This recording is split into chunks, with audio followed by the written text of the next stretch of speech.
Good morning, Crittermanders, and welcome everyone to another Season 2 episode of Cosmic Crit. This is Patrick, your Game Master, your podcaster here, hoping you all had a great week off, but we're back. When you're listening to this, I'm just going to be getting back from PAX East along with Jabert, but I am actually recording this as the convention is going on. I had an awesome time showing off Starfinder Society today to new players from all over the world. And if you're one of those players that I met at the booth, I hope you enjoyed Scenario 116 Dreaming of the Future. I had a lot of fun going through those quests. And if you found either of us during the convention and got some Cosmic Crit swag or snapped a photo, we just want to say thank you. We hope you had a great weekend of gaming. And if you weren't able to attend, but you want to keep up to date with all of our convention schedules for this year, follow us on Twitter at Cosmic Crit or join our Discord channel to keep up to date. Speaking of our Discord, today is the first day of signups for games as players for CritterCon 2. That is our online convention run through the Cosmic Crittermander Discord Lodge. If you want to play with other fans of the show, or learn how Starfinder Society gameplay works, or if you just want to get in some online gaming with friends, join our Discord today, make a Warhorn account, it's that simple, and you can see as those games go up, and you can start to sign up for them. We've got about 40 different tables set up, including chances to game with authors of the scenarios and some friends of the show, including Jason Keeley and Kate Baker. We are also running special scenario 199, the Scoured Stars Invasion, and this is a huge multi-table event scenario where anywhere between 40 and 80 players are going to be playing across, multiple games all at the same time. Space is limited to first come, first serve, with some tables having a suggested donations for our charity, Doctors Without Borders. But no matter what, the main thing is that we want people to have fun that weekend, make some new friends, learn how to play Starfinder, and have a good time. This podcast, honestly, has been a blessing in that it has given me, personally, Patrick, a bunch of new online friends whom I can share my geekiness with. And CritterCon 2, I just feel like that seed that I planted with our podcast is finally blooming into this phenomenon of gaming and fun, and I cannot wait for that weekend, and that is April 26th, 27th, and 28th, so sign up now. I know this episode comes out on April Fool's Day, but we have no tricks up our sleeve this year, sadly. We're just excited to keep rocking through Season 2. We're sticking to the story and the adventure that is against the Aeon throne. So join me in enjoying this week's action-packed episode in number 78, entitled Of Mist and Men. Episode commencing in 3, 2, 1. Episode initiated. Strike a pose, everybody vogue, and let your bodies die to the crit hits. Die to the crit hits, vogue. Welcome back to Cosmic Crit. This is your GM, Patrick, and Patrick don't preach except to tell you that this week's episode is in a league of its own. Like a virgin, we plan to critically fumble through conversations and play Starfinder tonight, but I can't do it by myself. If they live to tell you their characters' names, I will need to introduce my 5 friends and your 80s/90s era icons of pop. To my right, don't cry for me, Nacondas. The truth is, the mist is quite obscuring. It's Tyler playing Keith. I'm crying already. To his right, we're living in a critical world, and she's a cosmic critical girl/woman. It's Rebecca rockin' Talara. Hello. Across the digital table, when he's down on his knees saying a little prayer, he's still like 6 feet tall. It's Miles with a win. I was kind of hoping for borderline, but I'll take that. To his right, his laser pistol is quicker than a ray of light while he's flying. Here's Jabert bringing Bumfuzzle. Hey. And to my left, like a vanguard, dipping his toes in the entropic pool for the very first time, it's Drew running with Taz. Good evening. How are you guys doing? Pretty good. I understood those references, so Yeah! awesome. Trying to run the musical gamut here on these intros this season. We talked about the crazy lists I've generated.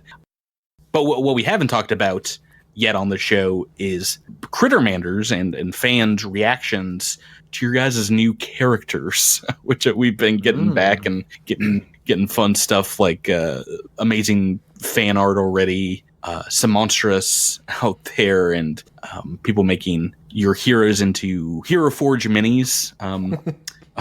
What do you guys think about the reaction? Is there a clear-cut favorite so far? Oh, Bumfuzzle. No question. Easily. Pretty simple. I don't know. There's some people that are like, really, Bumfuzzle?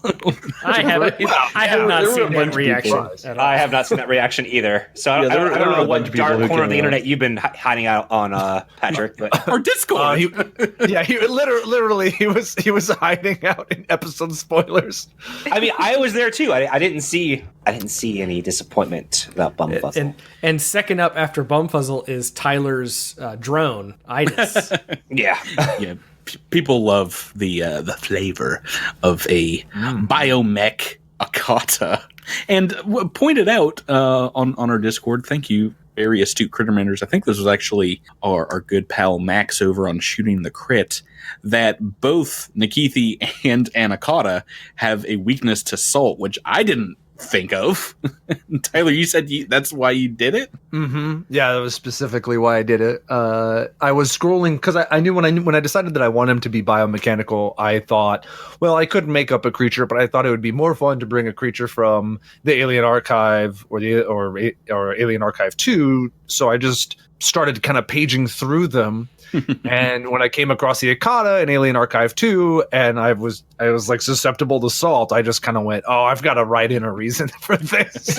And so in a extended backstory scene that maybe I'll share someday, there's an explanation for why he chose that, but it is directly linked to his own susceptibilities to salt, which I think is pretty fun. Like father, like son, as it were. Idis is female. Like daughter, like father. There you go. Like slug man. Are you guys ready to get back into this thing? Yeah. Let's do it. Totes my goats. Welcome back to the show, everybody. You know what time it is. What happened last time on Cosmic Crit? Talara used her smuggling experience to devise a way to the target while avoiding heavy artillery. And then we landed the Phoenix Respite in a secluded area. We started a trek through a disgusting forest, cloaked in fog, which reduced our hero's visibility. But despite all that, we still managed to run into an Aslanti patrol. Bumfuzzle shows off his tricksy combat skills, slicing and dicing, but finds himself in a pretty tight spot. Luckily, he's saved by Talara's infernal frenemy. Wind smashes an Aslanti scout's head in, and then rolls like absolute garbage for the rest of the game. Frustrated with his performance in the battle, Kaz roughly handles the bodies of the IVSC troops and uncovers an odd tattoo on their backs. And you guys fought off those Aslanti, moved on. Something else is coming through the woods. That's where we left off. Yeah, it's the scene from Jurassic Park World. You took where the guys Jurassic Park World? Jurassic Park : There's no Jurassic, is it just Jurassic World? It's just Jurassic World. It's just Jurassic World. Okay. No, Jurassic Park World is the one that's in California, and so they go to Jurassic Park World, and they all have a very nice time. It was not a very exciting. No. There's also the Lost World Jurassic Park, which was the sequel. Yeah, I was kind of getting. I was kind of getting. Well, don't forget about the Lost Jurassic Park World. What the fuck are you guys talking about? Stop. Is it from Lost World Jurassic Park, or is it from Jurassic World? I think It's got to be from Lost World Jurassic Park, because that's the one with Ian Malcolm in it. And then the team of scientists gets chased from the Rex. They go into the long grass, and then the one scientist throws his backpack like an idiot, and is like, "Don't go into the long grass!" And then they Okay, stop. I haven't seen this movie. Spoilers for what we're about to encounter. So we saw rodents or something in the jungle, in the mist. What's next? Patrick? Well, everything starts to attack Nikithi for some reason. I don't know why. it's like they're drawn to some extra dimensional force that really hates Nikithi, and Nikithi's dead now. So let's go ahead and mute his microphone. Get that? No, you guys, you took a short rest, continued walking through the woods, but then started hearing these weird sounds in the mist, strange alien hoots and hollers. I need everyone to make a perception check for me. We are not very perceptive. No, we are not. I think the highest here was a 16 from a Kaz, and true, that was a 12 roll, right? Yes. No, or I think mine might be higher. Yeah, mine's 19. Ooh, nice. Oh, so this is a straight roll, 13 for Nikithi. Tyler, so excited. You're the only one that is able to indeed get a view on one of these things. Obviously, right behind you, in the mist, dropping down to kind of the forest floor level. You're in this thick grass, and you've seen all these little creatures scurry out of the way, but this one popping up behind you, you get a good look at. This looks like the creature that is making this hooting and hollering along with some others. And it seems like dozens of them are surrounding you. What Nikithi sees is a small 40-pound or so looking arboreal creature, and they have these electrically glowing eyes, brown fur coats, but with a blue mane around their neck and head. Let me show everyone what they look like, but fortunately right now only Nikithi sees this one almost sneaking up behind you. Nice. Cool. It does look kind of like a weird monkey that went into a hair salon and was just like, I want to show the inner me to the world. I want to be a YouTube star. Please tie my hair blue. I want to be a YouTube sensation. Make me blue. It's pretty cute. I think it's pretty cute. Yeah. All right, well let's save Was he your the thoughts on that fourth member of the Blue Man Group? after combat. Oh, the peanut gallery is in full effect from tonight. Oh boy. We are in initiative turn order as this thing is coming for you. But first, we're going to do a surprise round. Let's just do a quick roll off Nikithi and this beast that seems to be gunning for you. Just using our initiative? Yeah. Ooh. I'm pretty sure I got you there. Yeah, I'll say roll a 19 on the dice. Yeah. Ouchies. Everyone else can roll in, but first things first, Nikithi, you're starting us off with a move or a standard action. I'd like to use a free action to warn everybody because they still don't know. And so Nikithi would say, behind us, friends, we have some trouble. And then I think as a part of that, can I roll a skill check to maybe try and observe this creature and maybe glean some useful information from its biology, or just the way it's kind of carrying itself? Since like we said, this is like an undiscovered planet, so I probably don't know what they are exactly. This but maybe could be a life science. Try and figure out something about these things. Okay. We live in a sci-fi universe where many creatures share traits. You've seen one arboreal, blue-haired kind of monkey creature. You've seen them all. Yeah, so I got a 19 on that roll. Okay, so that's enough to know at least one thing about these, because they are kind of rare. Is there anything in particular you'd like to know about this creature? Let's go with special abilities. You can see a very special ability happening here. It seems to be tingling, and almost like there's a bit of a static charge through its fur. You can see it kind of crackling out of the tips of its fingers. It's like it definitely has some kind of electricity ability that looks like it's about to shoot at you. Spoiler warning. Okay, then Nikithi. I can't use my drone in this. Can I? This round? Yeah, you can. Either a move or a standard. Okay, so as a standard action, I'm going to take full control of Itis and have Itis. Now, can Itis also make a move in a standard? Unfortunately, no. Okay. So I'll just have Idis make a move to get right up in this. The one that I initially saw creeping out of the brush. Yeah, it's only about came up behind us, so maybe 20 feet away. So yeah, you can see it even through the mist.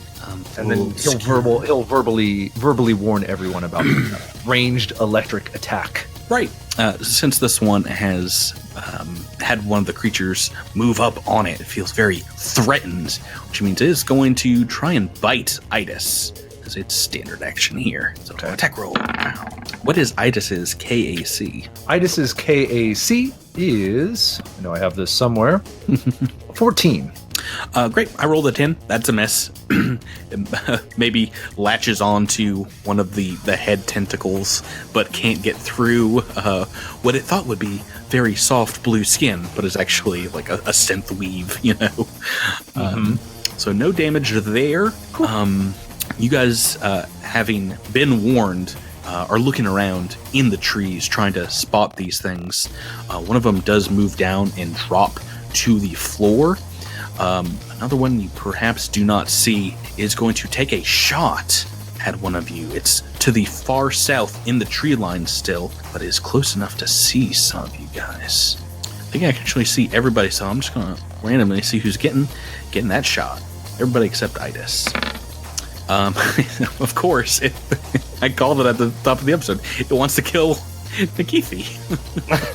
So, Joyce. This is indeed a burst, a charge of electricity that you see kind of light up, and it seems to arc its way through the mist, almost riding it and kind of bouncing around, and it's coming right for you. Now, this is a attack against your EAC. What is Nikithi's EAC? Pretty low, 13. All right, let's get this tech roll going. A 9 on the dice. That's a hit. Still hit? Yeah. I thought so. Don't you worry about that. Of course that's a hit.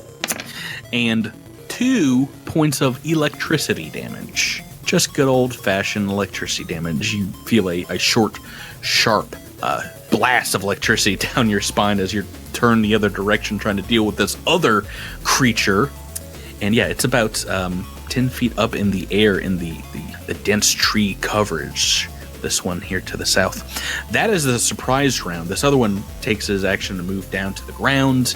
There are at least 3 of these things within 30 foot of your guys' party. You hear many more in the jungle outside. These ones look like they have come down to challenge. We're in normal turn order, and we're almost the opposite of the initiative turn last time, because we're back to Nikithi. Nikithi at the start.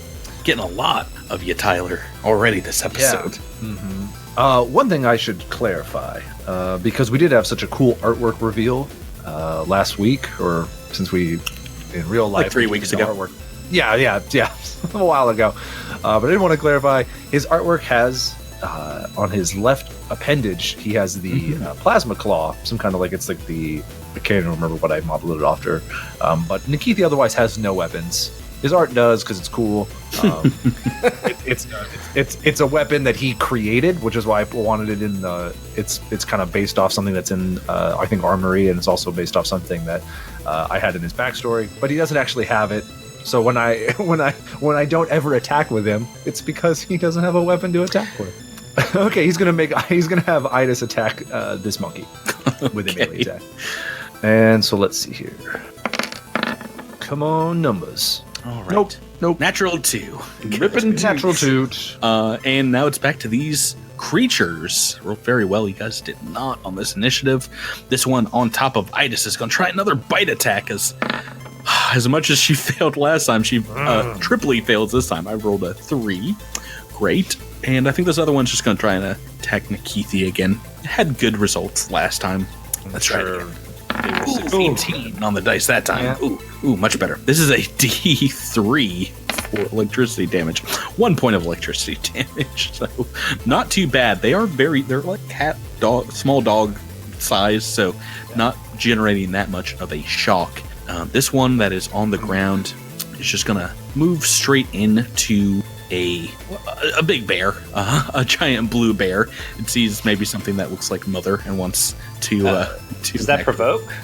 Not moving into your squares. If it was moving past or through, it would. But it is not going to make a ranged attack. It's going to make another bite attack and try and dig into that fur. Now, what is your KAC for win? My KAC is 12. All right, a 10 on the dice. Still flat-footed as well. That is a hit. No! Wind's going down, Julie Brown. And 3 points of piercing damages. Yeah, these little fangs dig into your ankle. It's a teeny ankle biter. Okay. All right, and boy, oh boy, next in the turn order is Win with an 11 on the initiative roll. All right, so... That was nice enough to come right up to you. Win sees this thing kind of just like gnawing on him, and he's kind of amused. He's just like, get him? And he is going to try to kabonk him with his Junk's sensor. Alrighty. And he's going to miss.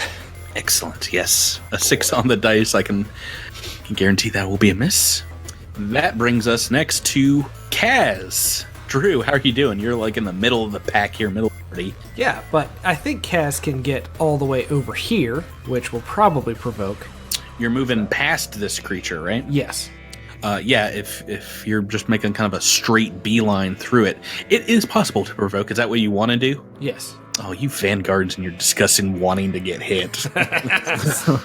Masochism at its worst. All right, I'm taking the bait. See if this monkey can bite you as well. Monkey bite. Nope, I stick at rolling. Take that.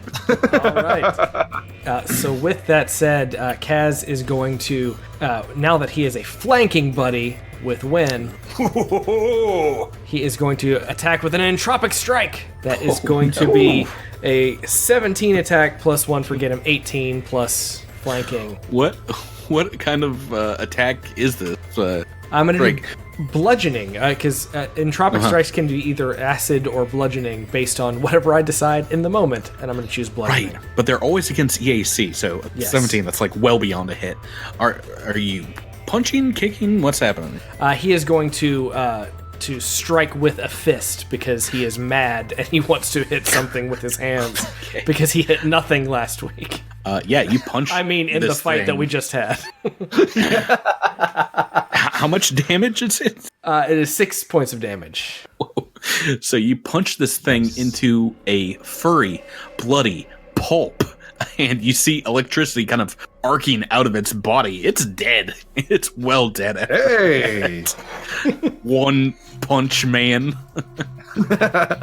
Well done, Kaz. Jeez, yeah, overkill with the get 'em and the flanking, but very, very down for the count. Let's go next on to Bumfuzzle. All right. Yeah. So I'm was about 5 feet away from this monkey that just got punched to death, and I can see this shock of blue hair shooting electricity at Nikithi up in the trees. Mm-hmm. So I take my my trusty laser gun, and I with my other hand I hold up a mirror and I try to like flashlight it. I'm going for like really basic technology for these monkeys. So like I'm like, look This at this. monkey is wearing its sunglasses. It has no effect. This is the cool monkey. Oh no, not the cool one. No. No, try to make that trick attack and see what happens. Oh my god. Does a 35 do it? Does a 35 do it, Patrick? I don't know. In these natural What 20s. the Disgusting. I'll okay. roll another one. Go ahead and roll an attack. All right. Oh, jeez. So broken. 17. Well, rolling high numbers is kind of what breaks this game pretty easily. 17 on the dice. It's a hit. It's well a hit. Alrighty. So that's also going to be 6 points of fire damage. Yeah, so scoring this thing a very bright display shows up in the tree line above you guys as its fur catches on fire from a single well-placed laser blast. It looks like it was readying another electrical shock at you all. But yeah, you see a flaming monkey corpse falling from the tree. And then I wink at Nikithi. I say, wink, wink. I still do not like you. Talara, we're on to you. I haven't had much opportunity to participate this fight. Thanks a lot, guys. Yeah, you could have left some more monkeys. There is still the one that Idis is threatening, so I'm going to pull out my laser pistol and shoot it. Great. Yep, you're shooting through Nikithi, a friend, but it doesn't matter because you rolled very well. Oh, good. I'm glad. So that's going to do 4 damage. 15. This is against EAC, and that is a hit. And yeah, you score a pretty major wound on its shoulder, but it is still up. And we're at the top of the turn order again with the turn 2 and Nikithi. Once again, he's going to have Idis take a swipe. Oh boy! Oh, cool! I rolled a 19, which 19 on the dice. Yeah. Let me roll some damage. Let's see. That's gonna be. Oh, is that max damage for me? Max damage for Idis. Yeah. Max damage for Idis. 6 points of damage. That's all it takes. These small creatures, they go down pretty quick. It's dead. Idis tearing it apart, just fur and blood covering the drone's mane. And with these beasts slain, perhaps the most daring of this pack that's surrounding you, you hear animals, 60, 70 feet away begin to retreat. Now they're 90 and 100. Then you just don't hear their anymore. Anybody? We're out of combat. And nice. I think after your first knowledge roll on these things, Nikithi, you're pretty sure you might have just wandered into this creature's feeding glen. As you look around, you see remains of small animals they've killed, little shocked boll weevils and things like that. Their leavings and things. So this looks to be the creature's kind of hunting grounds. They weren't endangered, were they? Question. Oh, yes, Miles. So these creatures are dead, and I'm a bear. Can I eat one and get some SP or HP back? What? I'm a bear. What do you think? Do you not know the rules of this game? No. Have I not made that abundantly clear the last year and a half? Oh my god. Let me ask you this. If a human ate macaroni and cheese, would their wounds close up? I'm not a doctor, so I don't really correct answer. Hang on, let me go get my wife. I'll be right back. 1 second. Miles, how many of these 3 small 40-pound creatures would you be interested in? Just one, a light snack. Oh man, if you had gone for 2 or 3, that would have given you some HP back. But unfortunately, 1 does not do it. It's like then I'll eat 2. Beef jerky. You've already said the 1. I'm sorry. Oh come on. No, I feel like no matter what I said, it was gonna be the wrong answer. Well, we'll never know. Miles, Starfinder doesn't have any good old-fashioned Castlevania wall meat, brother. It's just not a thing. This one that caught on fire from Bumfuzzle's shot is like almost well cooked, but it's a very stringy meat. Yeah, it's not good eats. I mean, we've been impaled and gone to sleep and been better, so I don't want to hear about how natural these rules are. Yeah, I went and asked Marina, and she said, yeah, if you eat mac and cheese, it makes it all better. See? So there you go. So munch away, sir. Munch away. Oh boy. Yeah. That was an honest question. I mean, that makes it worse. I don't think you're trying to lie to me, but it does not do anything. Real. I have a real question. If you did eat and then sleep on the meal, it would heal you. But yeah, because that makes sense. All right, Tyler, another question. Oh my gosh. Try to follow that one, Tyler. Yeah, I was going to say, so with the life science that I was able, for Nikithi's life science role, he saw that they were able to generate electricity. So he was wondering if, I think he would wonder if he could maybe harvest the, whatever maybe biological component that they have, which allowed them to produce electricity, or if there's just nothing that you can harvest from these creatures. Yeah, no, go ahead, I guess. That's creepy. It's just like this weird sack under their jaw, but Okay. No, probably not. Low roll, 14. I didn't assign a DC for dissecting these things, you sicko. You know, I bet you could make vanilla out of part of this thing. Ooh. There's some Discord chat from today. Let's go on to the XP totals, because we're out of combat, which means you all winning this fight. It's XP time. This was a CR1 encounter, if you couldn't tell. It's pretty much bare bones as far as combat goes. Wait, Wynn didn't die, did he? We don't have to collect bare bones. Yeah, we don't have any bare bones. Oh, boy. Oh. Wow. Another notch on the bear puns for this season calendar. Not enjoying this at all. You won this fight, CR1 encounter. It's worth 400 XP for each of the 5 of you. 100 XP each, which puts everyone at what, Tyler? 550. Oh, boy. 500. No, 500. I still want that 50 I tried to squeak out last week. You don't get 50 for carving up these dead creatures. Oh, dang it. All right. For some bonus XP. Yeah, so what do you guys want to do now? Weren't we still Keep going towards going. that town? Yeah, you're like not even out of the mountains yet. Yeah, we're gonna keep on. Yeah, this is, even though this is their feeding ground, there's nothing to like search for. There wouldn't happen to be like a dead body with a laser pistol, right? That I could eat. No, these guys are not very adept at taking down medium-sized creatures. You haven't noticed, You did say that they were rare. Is there anything about them that we could salvage? they're not really rare. They're just, this is an alien world, fairly unexplored, so you've not seen them. There's probably 500,000 on the planet or something. Wow. A very large population. All right, well, let's move on then.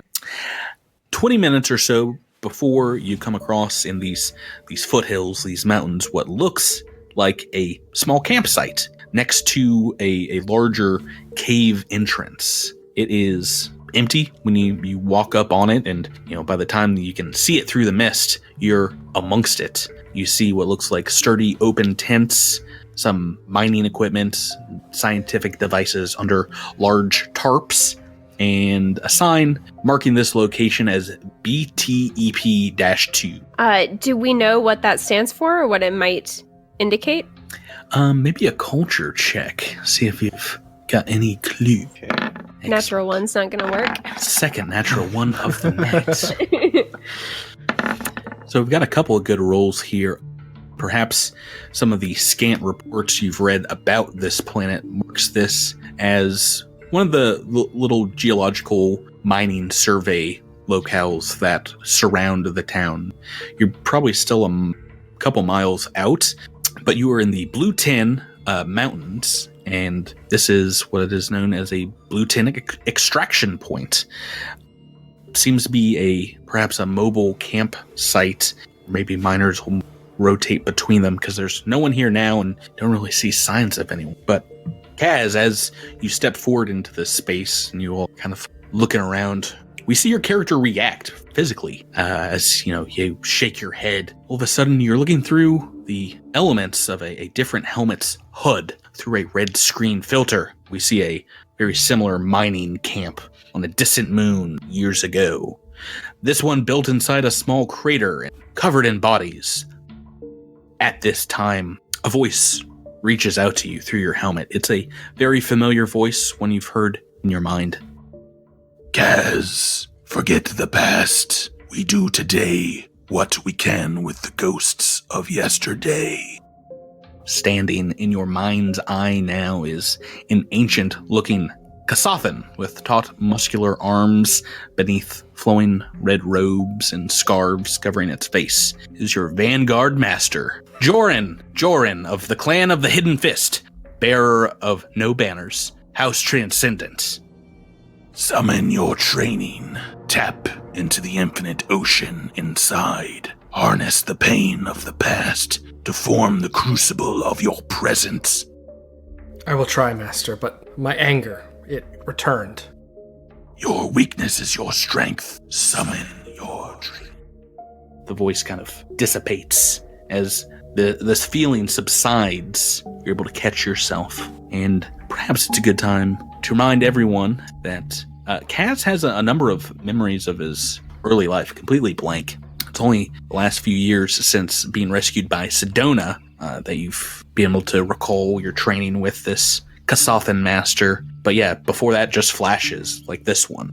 Don't remember your family, your childhood, but bloody scenes like these do pop up every once in a while. Get through the filters, the psychic blocks, things like that. Does anybody else see this happen? Looking for Kaz? I mean, should we roll perception, or we just Anybody that wants to, or I mean, perhaps multiple people see. Does anybody react? I guess Win would probably notice since he's right next to him. Kaz, are you all right? Thank you for your concern. I am fine. If you need to talk about something, please. We're stranded on an alien world. We don't need any surprises. I appreciate your concern, but no, let us continue. All right, you heard Kaz. Let's move out. Yeah, it doesn't seem like anyone's been here for weeks, but you realize you're on the right track. You can find a small trail leading south out of the mountains. You're able to climb a very natural sloping valley to get down to ground level forests. And the mist here, thick as pea soup, and very hard to kind of keep your wits about you. I think those maybe at the front of the party can barely see those at the back if you turn around. Follow my nose. But yeah, it's not too long before your ears begin to prick up. Oh? You hear a rustling in the bushes, maybe 100, maybe 80 feet in front of you. Something seems to be running in your direction. What do you all want to do? You've got a move or a standard action here before it is upon you. I'll use Infinite Worlds to interrupt its movement. Oh, now, what is that, Rebecca? So Infinite Worlds is a Wishwarper ability that I can use twice a day, and I can make an area of ground difficult terrain. Okay. At level 1 anyway. Let me set up another map. We're going to our third map on Nacontis so far. You can see about 30 feet ahead of you. Looks like there's some natural rocks kind of jutting out of the forest ground here. Maybe a small copse of trees and bushes in the middle obscuring line of sight. But you're pretty sure on the other side of this clearing, you can hear the trees open up a bit. Something is running towards you. You are creating some difficult terrain, is that right? Yeah, and it's actually a 10-foot radius sphere. So I imagine this is still misty area, right? It's very misty, yes. Yeah, so I think she would call on other planes and make the mist even thicker, such that you literally cannot move through it without some difficulty right at the entrance to this area. Okay. So a 10-foot sphere of just very, very difficult to move through mist. So it's kind of like Jello? Is that what's happening? Yeah. This is a horrible dimension you're summoning. I know. I called upon the Jello dimension, and I brought it here. Disgusting. So yeah, doing so. Maybe you guys at the front can just see what looks like the the mist go from somewhat translucent to this weird opaque undulating airwaves. It does not look very hospitable. Anyone else a move or a standard? You guys place yourselves here on the map. Anything else you'd like to do? How tall are these rocks that are poking up out of the ground here? Let's say they are a sweet 10 feet. Okay, cool. Could I run over and clamber up onto them? Athletics. Yeah. You're only about like 10 feet away from one of them. Yeah. Make me that roll. 18? That'll be enough. Oh yeah. Scamper up top. Oh yeah. I'm up high. Win? I was just going to ask, could I roll, since this thing's coming towards us, could I roll an intimidate check and try to like roar and scare it? You can try. It's a lot easier if you know where your target is. But are you wanting to say something as well? Oh no, I'm just wanting you to do a bear roar. Oh, straight up bear roar. Yeah. Is Miles going to give us a bear roar? We'll see. If Let's this have it is a reflect the success- rule. If this is a success, then maybe. Yeah, let's do it. It is not a success. Oh, it's a 4 on the dice, but wow, he opens his mouth to roar and just just coughs. That's why you should use your own beautiful singing voice more. You got a little bit of that Jello in your mouth. Yeah, it's pistachio pudding. Right.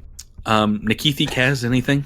Kaz is going to move closer to where we think the trap is going to be laid, to just be closer to range to attack what needs to be attacked if necessary. Awesome. Tyler, anything? Nope. Nikithi's just going to crouch down next to his drone and wait. Pray. Awesome. So, running through the mist, full tilt, is a medium figure.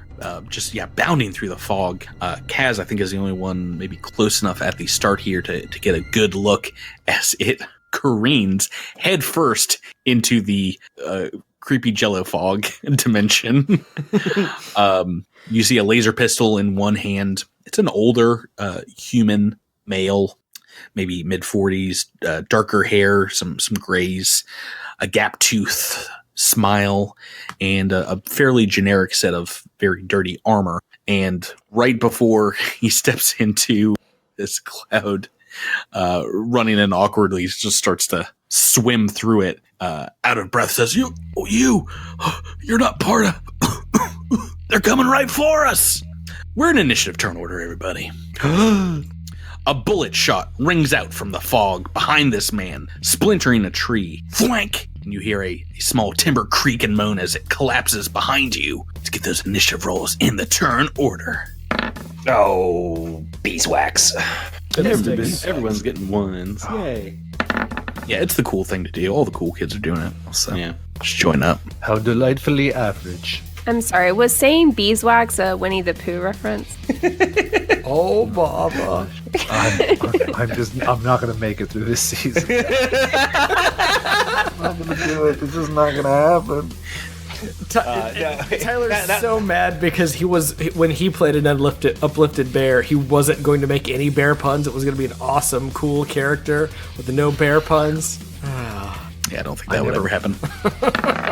No, I never make bear puns. I've heard otherwise. I don't. We are in combat, and you see Kaz at the front of this party. A couple of look like these Aslanti soldiers that you've already fought. A man and a woman step through the fog and see it looks like this older human man struggling in this odd mist structure, and they get a look at you across it, and it's combat time. They're going first here. First things first, we're getting some Kaz shots in, some good Kaz shots in. I don't think I hit you last time. Not happy about it. Get this first attack roll going. Oh no! Natural 20 on guys. the dice. It's been fun. Goodness gracious. I'm excited because you know what that means. We get to go to critical shoutouts on our Patreon, and $10 a month, as many times as we roll these natural 20s in combat, get a shout out. We're gonna try and get through everyone's as the season goes on. Boy, we've got some good ones here. Let's see. Let's go. Let's go with Eric Taylor. Eric, thank you for backing us on Patreon. And they say, here's a critteroo just for you. And So delightful. They couldn't have known who is this, but it rhymes with Drew, so I really appreciate that. Thank you, Eric. Here's a critteroo just for Drew. I'm pulling out the critical hit deck, but I forgot that you guys hate fun, and I don't get to use it for my lower level baddies, which means it's just double damage on these hits. Let me roll some d8s. Oh no, D8s? That is 9 points of piercing damage. 9, Drew. So, Patrick, Yeah. I have some information for you. Okay, good. So when a Vanguard takes damage, at least at a certain point, which this clearly eclipses, I earn entropy points. Yes, that is, I've heard of these. So, We've not had them this season yet. and when I get hit with a critical attack, I earn an extra entropy point. Just, just because. You So- sicko. You wanted this to happen. So at this point, I have taken some damage, but it is now harder to hit me. Enjoy that. You're gonna need Okay. Gross. This other one does see, looks like who they were chasing through this forest in front of them, but I think they see maybe some other figures in the mist. Nope. I think they just see Kaz and this other gentleman they're chasing. So let's see who to attack. They're gonna fire on this guy. Let's see. He is slowed down by Talara's carefully laid trap. Oh no! Would have run Can they right see him? through. Yes, it is. It does not obscure vision, fortunately, but it is like a thick pea soup of clear jello, I guess. It's just clear jello. 12 on the dice. That is a hit. Well, rip. By a gentleman whose name we didn't get. A bullet pierces the back of his armor. You see kind of blood spray out, get stuck in the particulates of Talara's infinite wounds, and yeah, he starts hanging there midair, but no. looks like he's unconscious. Let's go next in the turn. Bumfuzzle, you hear these shots ringing out.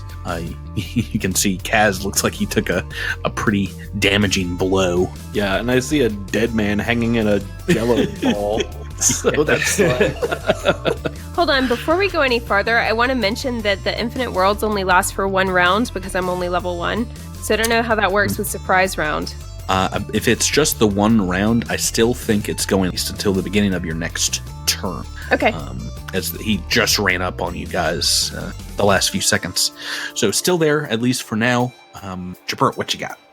all right. Well, I saw this old man just die in a soup, and I saw a big jello thing, and I see Kaz standing out there getting lit up. So Bumfuzzle's gonna jump back down behind this rock and take some cover. And I guess I can't take a shot, can I?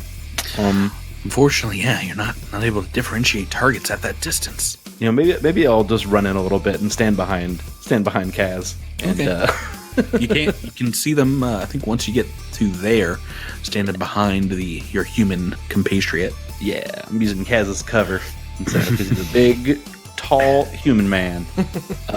Thanks, Meat Shield. And I'm going to do myself a little distraction. 1 second, tabs. Yeah, that's what I'm gonna do. Okay, and so I pull out my gun and I point it at the one that's over on the right, and then I sort of like flick a little button, and it like the barrel sort of just like shifts to the side and points at the one on the left.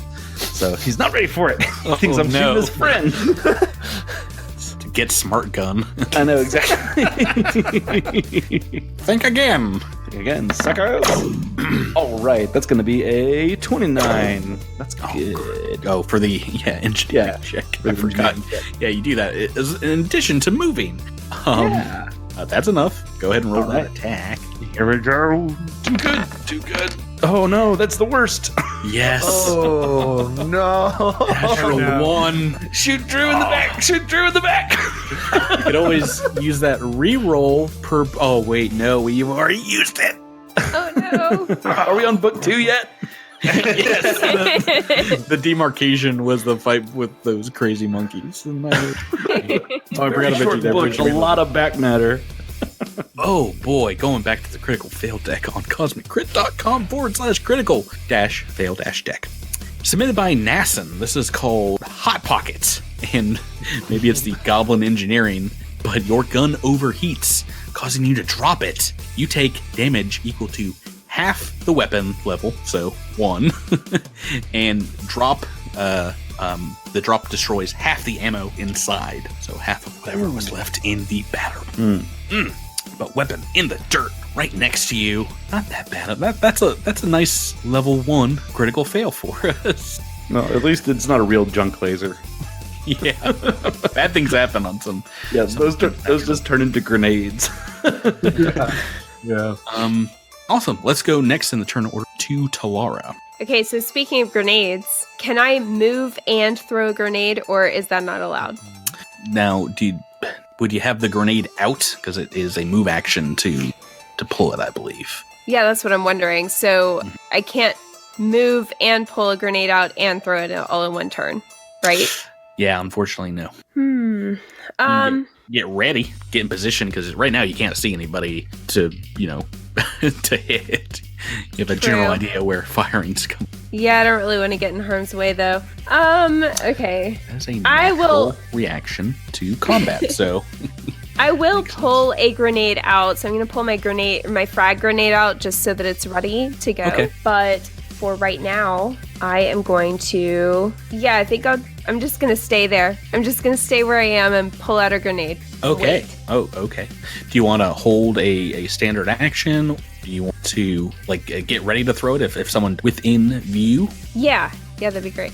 Okay, that is easily done enough. I believe your infinite worlds, this fog, thick fog you've created, kind of begins to dissipate, maybe just sparkle out of existence. And that is going to bring us to Nikithi. Nikithi, now you're on the other side of this clearing. You've heard these shots. You've heard maybe Kaz powering up.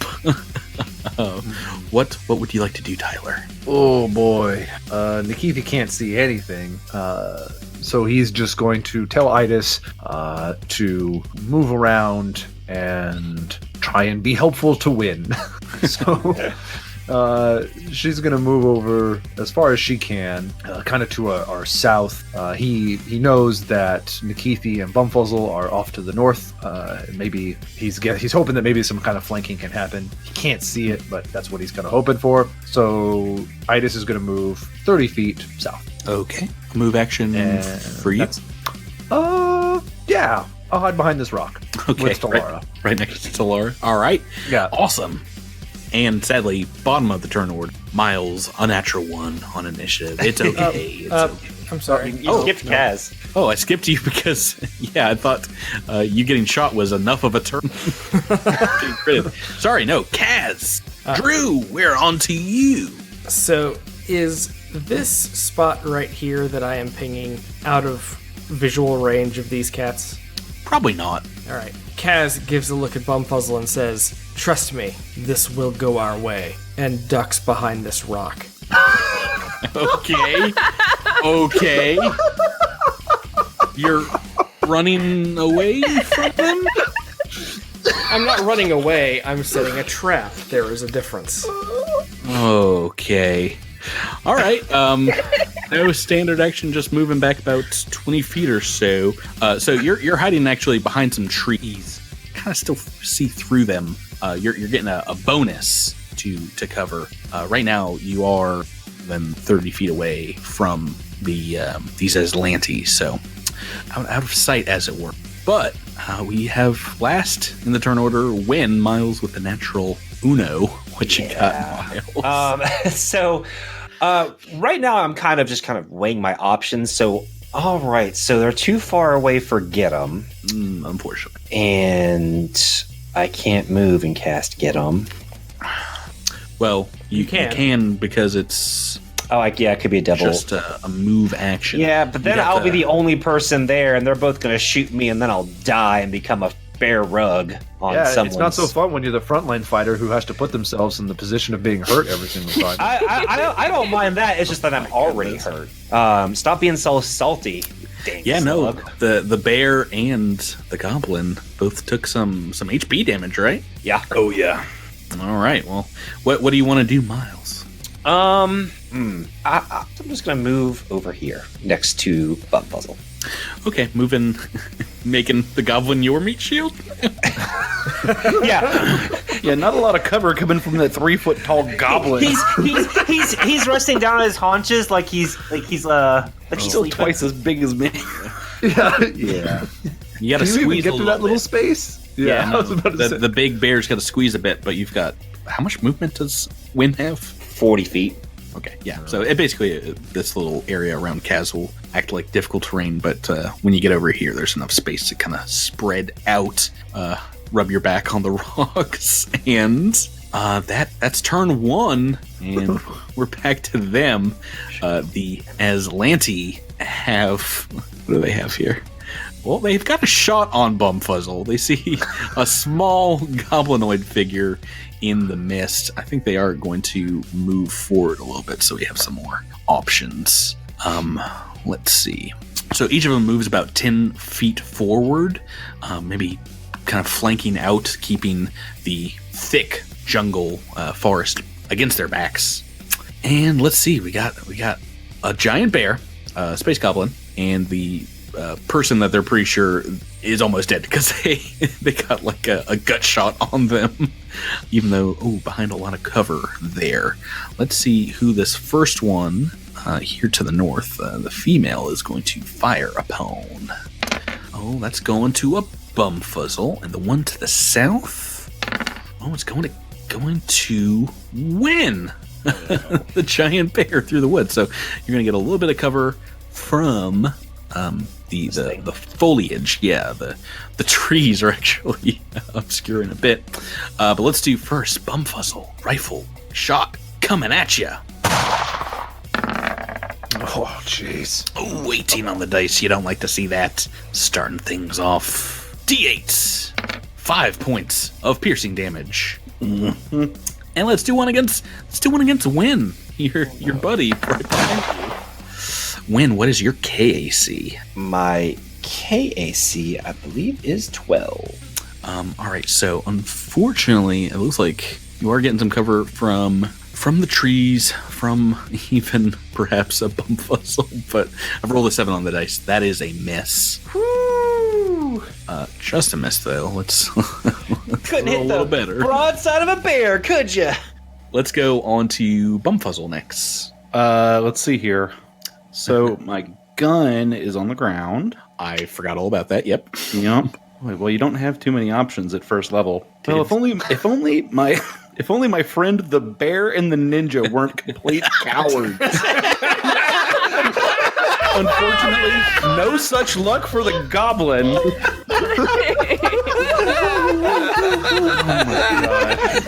my god! You guys are You're the frontline fighter. What do you get for doing yeah. I'm the frontline fighter. Great teamwork, you dolts. Look, last week you were critting folks. You were The killing best people. combat. Oh man. Oh, is Bumfuzzle getting into hardcore mode now? Yeah. Okay. Are you running past this fool and Yeah. I'm doing that. Let's see. I'm gonna try to turn this critical fail where the thing overheats in my hands. I'm gonna pretend like I throw it at the guy, but really I just drop it. Here we go. Right? Yeah. I'm pretending like I swear. I'm pretending like it's the classic junk laser special. Yes. And so Junk Laser Special Gambit. yes, and yeah, here we go. Yeah.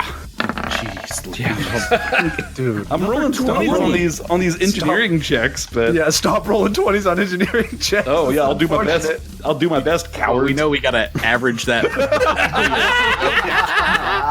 No one in this party is allowed to give me any grief anymore.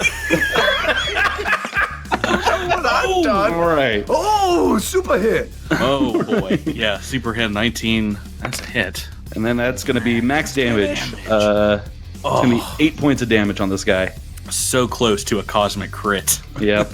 One number away. But yeah, you pulling out that knife. That is a major wound. Maybe just slicing and dicing. Yeah. That's a major arteries through the weak points in the armor. Yikes. They definitely see you as a major threat now. Talara, back to you. Yeah, so I've still got this grenade in my hand, ready to go. But my now God. Bumfuzzle is in the middle. Oh my god. If you kill Bumfuzzle, I swear I'll never be your friend again, Rebecca. So, my choices are a little bit limited. Oh gosh. I could try to hit just one of these guys. I just can't hit both of them. That's true. So I think I'm going to step forward right behind Win, and I'm going to throw the grenade to try to hit the guy to the south. So, like here? I think you'll need to step a little. Oh no, you're exactly 30 feet away. So that is enough. Now your range for throwing these things, you'll be out of the first range increments. Oh, yeah. Sorry. I can move forward some more. So, yeah, I want to be 20 feet away. Within 20, yeah. But I don't want to hit Bumfuzzle, and it has a 15-foot range, so... I'm sorry, what kind of grenade is this? A frag? Mm-hmm. I don't think it has does it have a 15-foot radius? Yeah, that's what it says. That's what that's what I meant. So It says range 20 feet, and it's 15-foot radius. So I don't want to hit Win or Kaz or Bumfuzzle, so... Yeah, I'm thinking... Well, if you miss, it could roll in a number of directions, but you can just throw it to the side of the Aslanti soldier, and that will be outside of range 15 foot of everyone. Okay, great. Yeah, so let me do that. Miss, it could move and hit people. Don't miss. It's a risk I'm willing to take. Sounds good. That was in character. All right, so thrown? Is that right?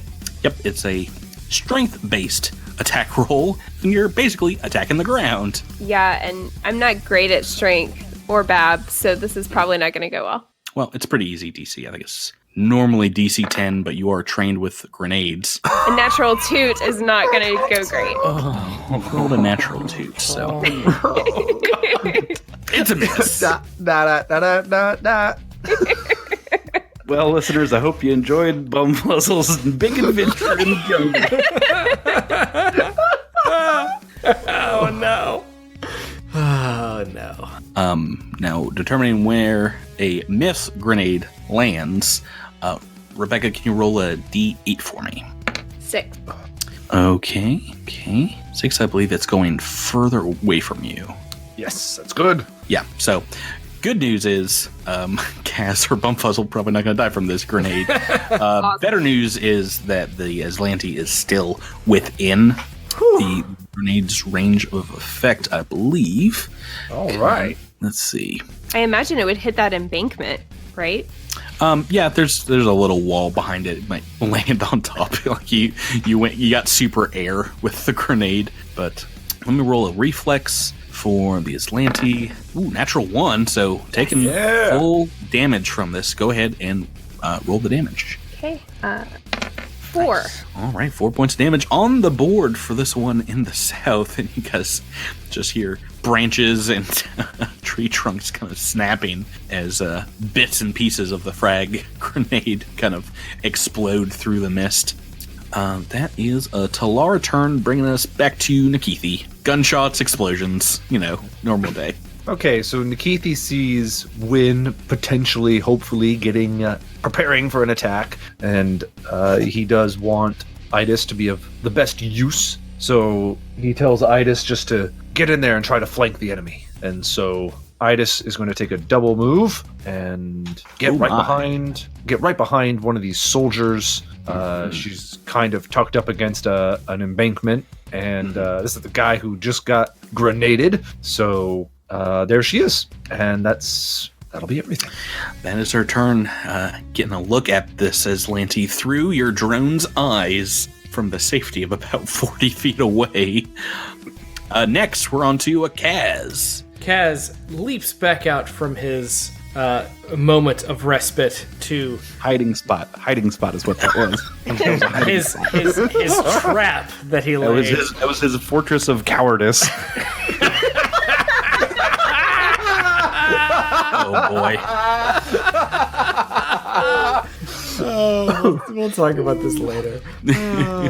And You gotta go hardcore mode once you get crit. sorry, I gotta keep up with Bumfuzzle. That's a whole thing. So he is going to flank this Aslanti to the north with Bumfuzzle and hit it with an entropic strike. No. Oh boy, that's a high roll. That is 20 for the attack, not counting the flanking. Yeah. Oh, that's a hit. And that is 5 points of acid damage. All right, and ouch. With that, you see where you've hit, kind of the armor starts to vibrate, and the molecules just kind of unbind themselves, and you see this huge wound appear underneath where this armor has been utterly destroyed. That is enough to drop this one between you and Bumfuzzle putting in work. Nice. She is dead. You see, sometimes traps pay off. Bumfuzzle's gonna cut your throat in your sleep. You monster! You monster! That was all Kaz. The old Kaz trap. We're not done with turn 2. We're on to Win. Back to you, Miles. All right. So now that Wynn's taken a moment to strategize, he is going to run down here to the Aslanti scout to be flanking with Idis. Already. And is going to try to bonk him with the junk sensor. Now, do you want to turn on your junk sensor just for this fight? You got only one combatant left. Well, it's already been on. It's a good point. If you've gotten it ready before this. What do you roll here on this dice? That's a 15 plus 2, I guess. For flanking, that is plus 2 with Idis. That's a hit. All right, that is for 5 points of damage. Ouch, ouch, ouch, ouch. And this one already had some grenade damage. He's not looking too good, but it is his turn. It's looking pretty delicious. Oh boy, he wants to get away and potentially make another shot on one of you guys. But I think surrounded, there's not really anywhere that he can guarded step. He understands this is life and death, and immediately just drops the rifle. It kind of falls to his side in a sling, and in the same quick motion, pulls out a pretty wicked, serrated looking survival knife, and is going to come at Win with an attack going for midriff, bare tummy. A 10 on the dice. Your KAC, Miles. KAC is 12. All right, that is a hit, and D4 damage on this. +1, 2 points of damage, barely gets through your overgrown living armor, your wooden armor, for a few points of damage. And we're back to Bumfuzzle. Alrighty. So, gosh, I kind of don't want to burn another trick attack description on this, but but you got to do what you got to do. Are they trick attack worthy? Right. Yeah, at this point, I'm gonna do it. Yeah. All right. Yeah, Bumfuzzle is gonna run up and run up to the side here and reach underneath Idis and like unscrew a thing, and then like oil just starts coming out and gets all over his boots. Are you milking Idis? just releasing the oil reserves.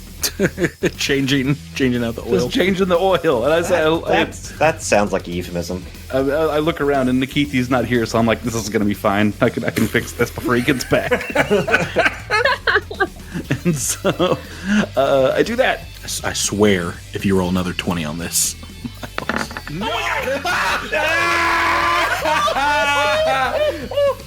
Yay! I love that you were mad at Miles for that.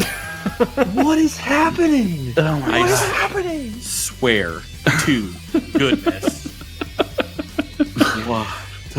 Goodness does not smile upon you, Patrick. The day is on.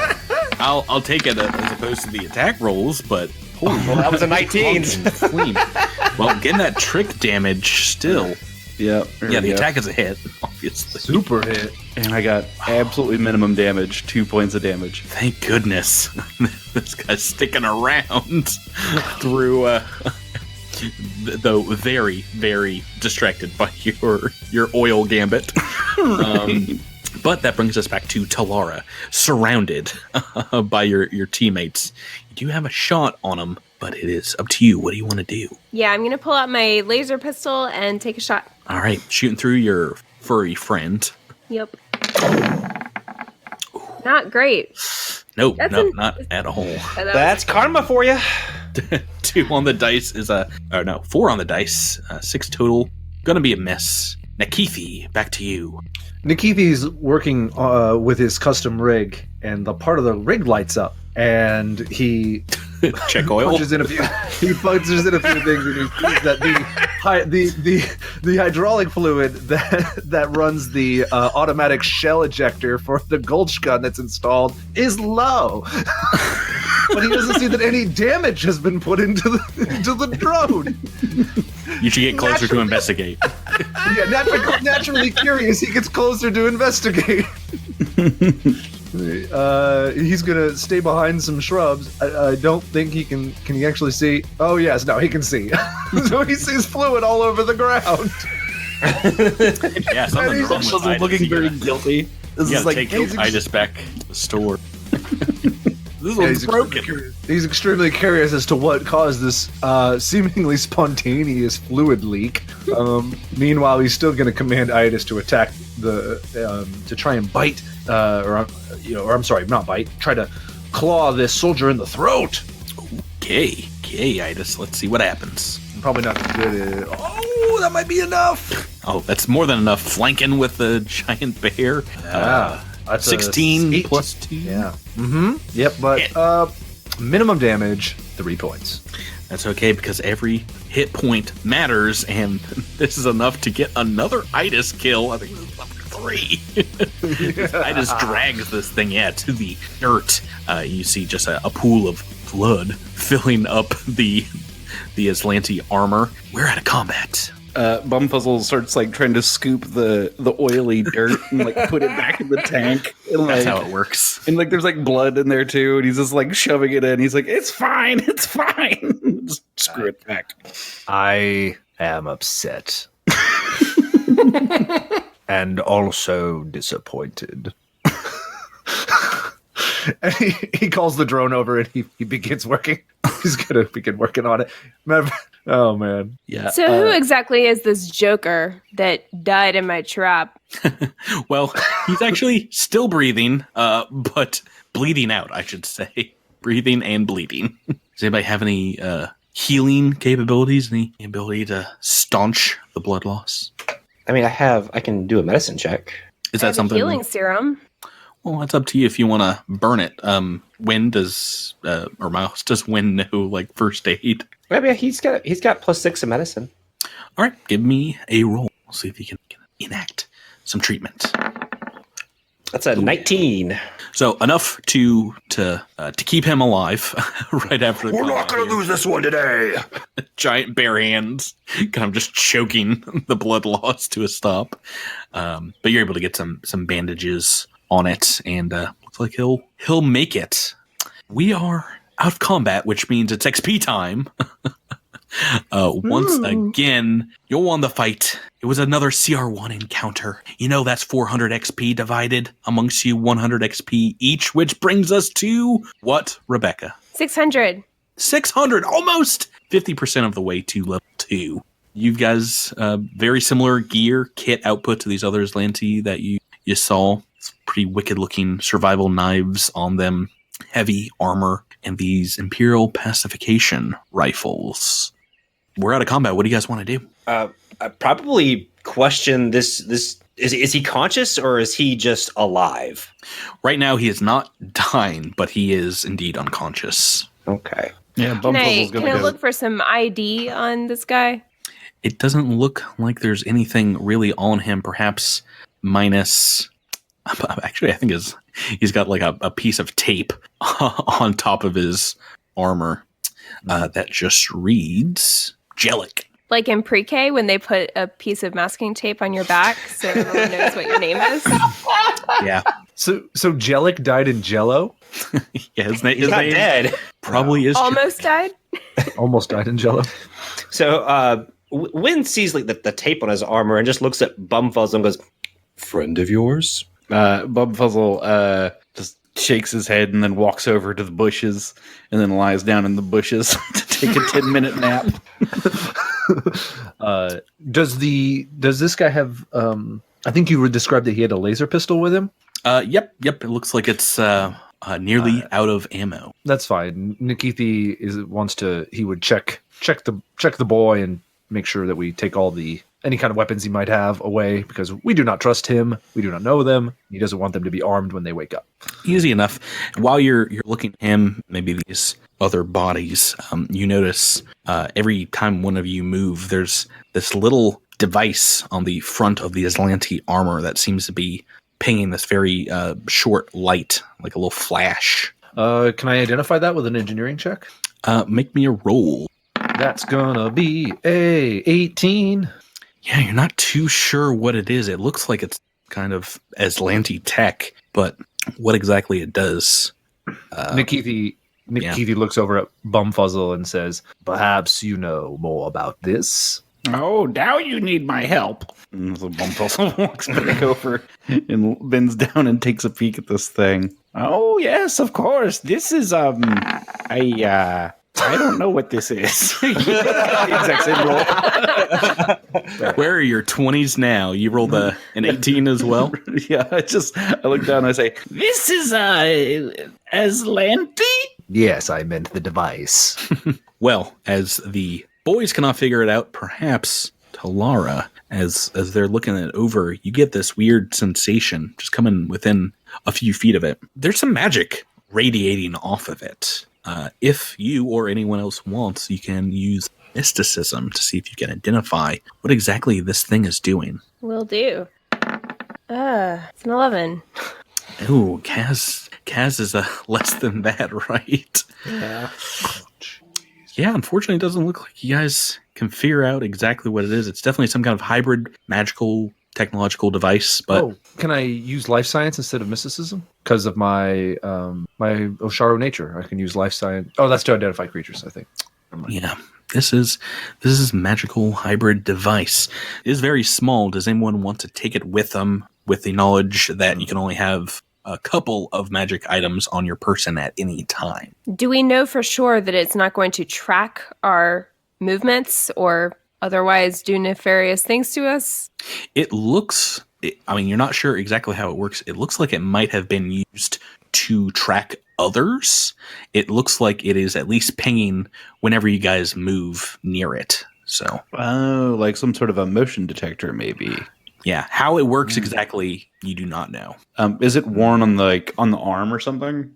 Yeah, it's like on the right breast of the Aslanti male soldier, just kind of like hanging there where one might hang some extra ammo or like a little pocket. Oh, I'll carry it with me if it's not too heavy. If there are two of them, I'll take the other one. There's just the one, unfortunately. Okay. But that's just about everything you find on the Aslanti. What looks like this other human. You're pretty sure this is maybe a colonist of some sort. What do you guys want to do with him? I don't know. Leave him in the woods? Well, he might know something about what's going on. I will carry him. Put him on my back. Or that. Does anyone need to take a 10-minute rest or longer? I probably a longer. Yes, if we can take a nappy nap, that would be great. Well, it's up to you guys. You tell me what you want to do. I would love to go to sleep and fully heal. Heal forever. You don't fully heal. Yeah, I think you gain some health one back per level when you sleep. Correct. Yeah. Yeah, you get all your SP and then 1 HP back, right? Yeah. Yes. Yeah. You can get your RP as well. Yeah, I definitely need to do that. Oh, if we're going to be resting that long, then I think Nikithi would spend that time, because he doesn't need to rest. He doesn't have any injuries, so I think he would maybe spend that time looking over the device with Bumfuzzle and maybe assisting with maybe, I don't know, if we could take 10 on the check. I don't know if that would be helpful. Yeah, I'm not sure if it's possible, but if you do guys want to set up here or find another location overnight, you might be able to figure it out after some trial and error. What do you want to do? I mean, this looks like a pretty defensible clearing, just these two entrances in and out, east and west. You can climb back up the mountains if you want, get closer to perhaps the city, but who here probably has the best survival? That might be Bumfuzzle. Oh boy. I've got an 8. Anybody else got anything else? I have a +4. I have +3. Okay. Give me a roll, see if you can figure out a good location. Can this be let's assisted? See what I know. I think this will be just single rolls from what you've seen so far of your trail. It does look like Bumfuzzle, maybe you espied somewhere, 20 minutes walk back that would have complete, you'd be completely hidden from like other paths, and there's like a good amount of down trees you can kind of hide behind. Mm-hmm. So pretty defensible camp location. It sounds good. Let's hide these two Aslantes in the bushes and then take this guy back to a more defensible spot. Okay. Yep. So it's not too long. You can carry him back between Kaz just kind of bodying this older guy and I don't know, Wynn just picking them up like a teddy bear. And you make it back to the small glen that Bumfuzzle espied. You can start resting up. Does anybody have any capabilities of anyone bring any food or anything along those lines from the ship? I try to eat the monkeys. What do you guys want to do here? I mean, aside from sleep. Apologize to Bumfuzzle. Bumfuzzle is inconsolable in a tree. So are we sleeping long enough for me to get my spells back?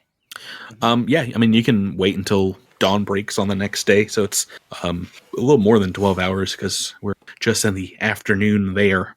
But in that time, maybe closer to midnight, the figure that this Jellic you pulled out of this firefight kind of staggers awake and coughs up some blood.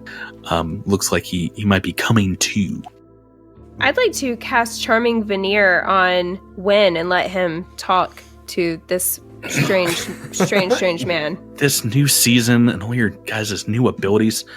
Tell us, what is Charming Veneer? It's a level 0 spell, and grants my target +1 circumstance bonus to charisma checks. Oh, and you can cast this on anyone, not yourself. Right. Do you say anything to Wynn or just start enchanting them? Hey Wynn, why don't you find out who this guy is? And I cast it on him. How long does his forehead. I jump up and touch his forehead. How long does this last? 10 minutes. Wow. Okay. All right. Well, suddenly emboldened through magical means, you guys can all help out if rolls need to be made. But he's coughing up a lung and says, Where am I? Who are you people?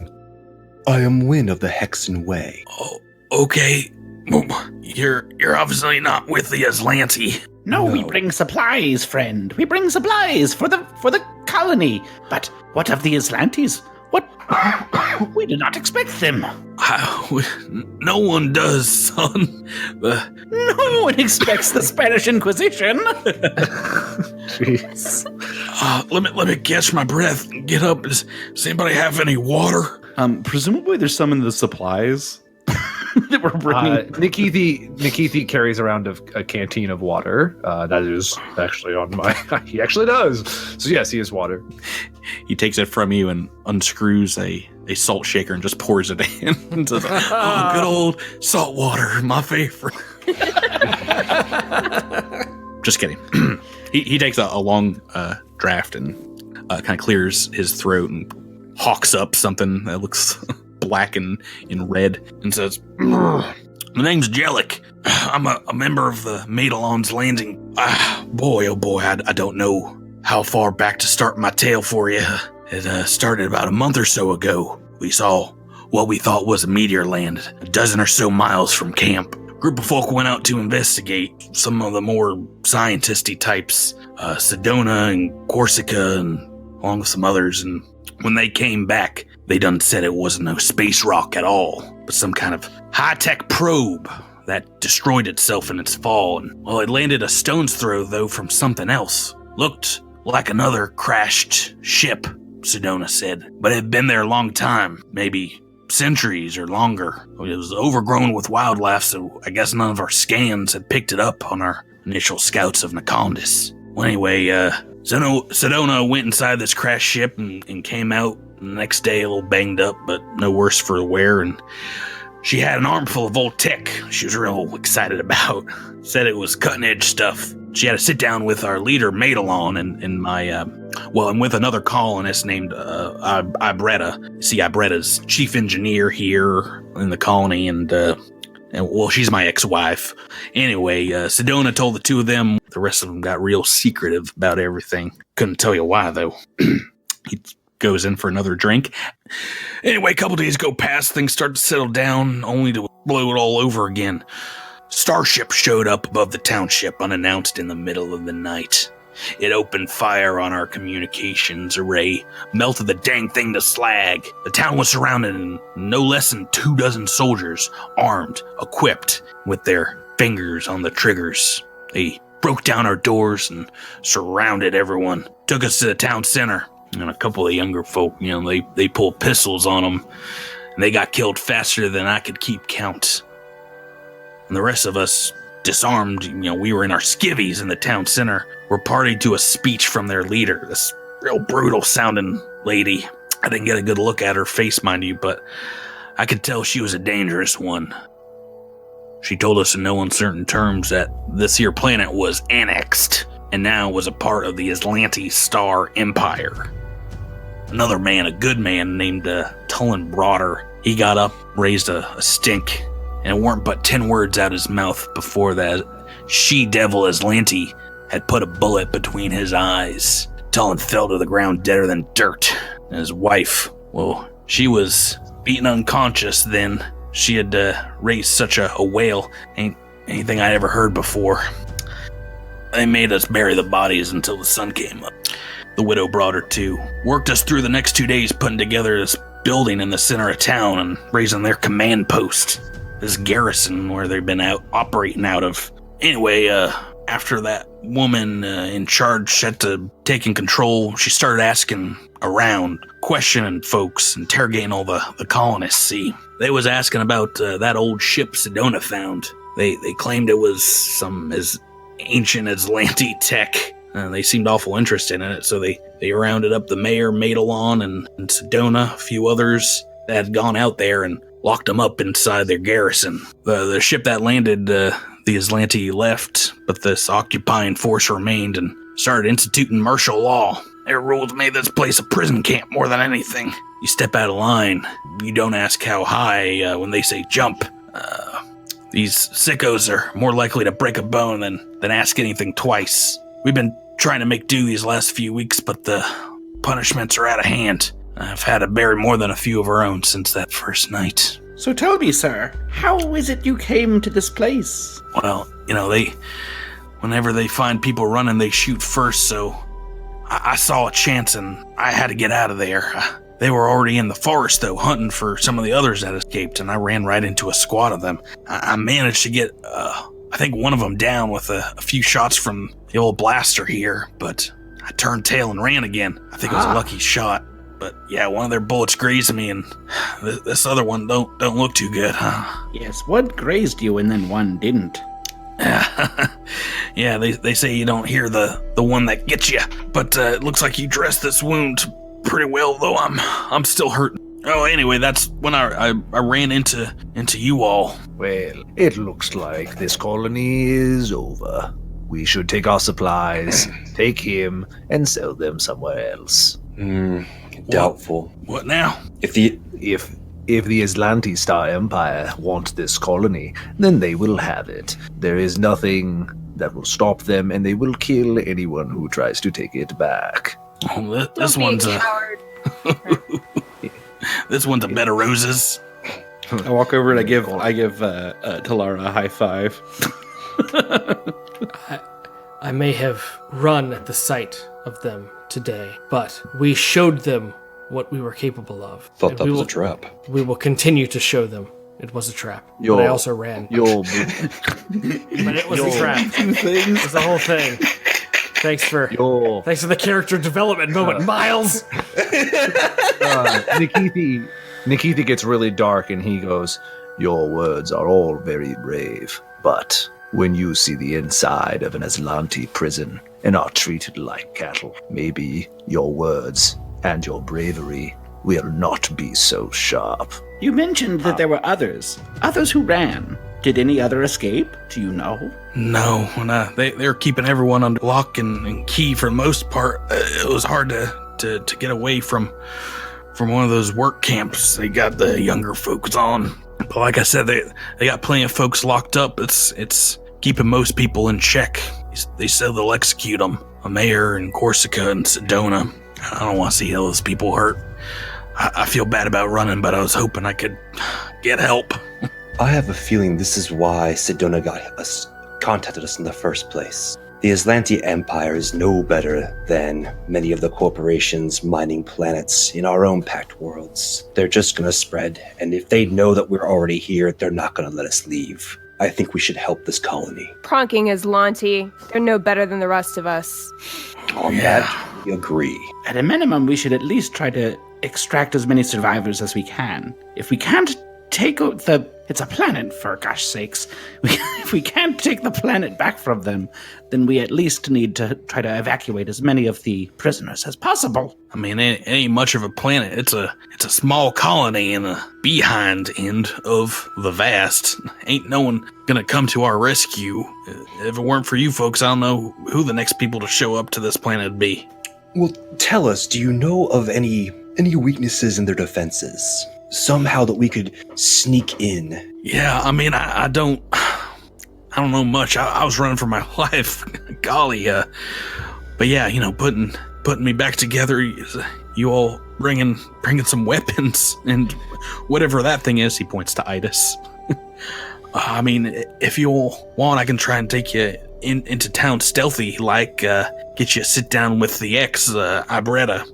She might know what to do. She's as smart as they come on this colony. Maybe save Sedona. That would be much appreciated. Any closer we can get to Sedona would get us one step further to being off this godforsaken rock. Any last questions for Jellic? He needs some sleep, I think. Yeah, I want to just sort of run this this little like BB thing that I've at this point duct taped to my chest. Mm-hmm. So I would sort of want to like pass it back and forth over him to see if it's reacting specifically to him or if it's to sort of everyone here. I'm like just trying to do some experiments, and like before he goes to bed, I want to experiment on him a little bit. He explains that he's seen, pretty sure, like you all are, it's a motion detector of some kind, and he can relate the ways he has seen the Aslanti using it. It seems like that they reset it by like pressing this one button and like tapping it to their armor multiple times. And then they take it and kind of hold it with this button held down against everyone in their squad, which kind of neutralizes them and does not detect their movement, but it does seem to ping out to a range any other movement within pretty wide radius. And if you're testing it out overnight, you're not sure of the Aslanti name for this, but it is a motion detection badge in the rule book. This little hexagon-shaped box, and you can use it basically like they did to kind of give you a little wider radius detection of non-friendly creatures moving through the mist. I do have one last question. Is there a place in town that we might buy more supplies? I'm running low on fuel for my bonker. Yeah, no, Ibretta can help you in the fuel department. She ain't got much, but I'm sure she'll be willing to part with some of our supplies. Yeah, something doesn't add up. I think Talara would look at this guy and a little incredulous. How did someone like you manage to kill an Aslanti soldier and escape? Your story seems a little fishy to me. Well, I'm telling you the truth, but it was a lucky shot. If you come back to town with me, I can prove everything I said. I don't think I want to be led into an Aslanti trap. You say you're a colonist, but I think I know what you really are. I think you are to be continued. Oh! I heard you say. I was like, where's Rebecca going with this? I heard you say, I think you are too, and I was just like, oh, please say two gophers in a trench coat. Oh, she found me out. Skitter, skitter, skitter. They just like... Hey, Jellic Folson didn't die, so I get to do that voice some more. Oh, good. Yay. I really can't wait to see how he and his ex-wife reunion back in the settlement. That's what I want to see. It's getting like exciting. That's what the people come here for the drama. Oh, yes. Maybe this like near-death experience will like let them see like, oh, they were really just being selfish and they do actually care about each other. All right, don't write my story, Tyler. Spoil things for the folks at home shipping the reunion story. That was an episode and a half. It feels like, right? Yeah. That's a few combats. Yeah, we're getting back in the swing of things. It feels like. Oh boy, you guys took out some of these combatants. Little turnaround from last week's 5-turn long combat. Helps to roll well. Yeah. It usually does in these games. Yeah, I find that's true. Higher numbers are the better numbers. Imagine that. Well, let's wrap this up. I'm sure people are ready to see what is happening back in Madelon's Landing. We'll figure it out next week when we get back to it. Oh boy. Laughed pretty hard in this episode. I got a split in my side from you guys. we were in good humor tonight, that's for sure. Oh boy. Thank you guys for playing with me. There's nothing else to Thank say you. here. Thank you, bud. Let's say until next time, everyone. Have a good night. Good night. Good night, everybody.